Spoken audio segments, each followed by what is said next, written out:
মুখের জড়তা দূর করব কিভাবে? স্পিকিং করতে গিয়ে একটা কমন সমস্যা হচ্ছে, আমরা অনেকেই দেখা যায় কথা বলতে গিয়ে আটকায় যাই।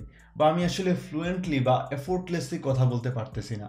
তো এই সমস্যাটা দূর করার জন্য আমরা যেই কাজটা করতে পারি, সেটা হচ্ছে প্রতিদিন ঘুম থেকে ওঠার পরেই আমি ৫ থেকে ১০ মিনিট যেকোনো একটা ইংলিশ নিউজ পেপার বা বাংলা নিউজ পেপার জুড়ে, জুড়ে রিডিং পড়ব।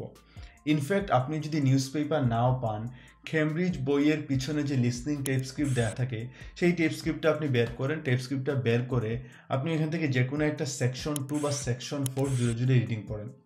এই কাজটা যদি আপনি করতে পারেন, দেখবেন ওই দিন আপনি খুবই এফোর্টলেসলি কথা বলতে পারতেছেন। আপনি কথা বলতে গিয়ে আটকায় যাচ্ছেন না। ইনফ্যাক্ট শুধু যে ইংরেজি পড়া লাগবে বিষয়টা এরকম না। আমরা কিন্তু যেকোনো একটা বাংলা নিউজ পেপার থেকেও একটা আর্টিকেল জুড়ে, জুড়ে রিডিং পড়তে পারি।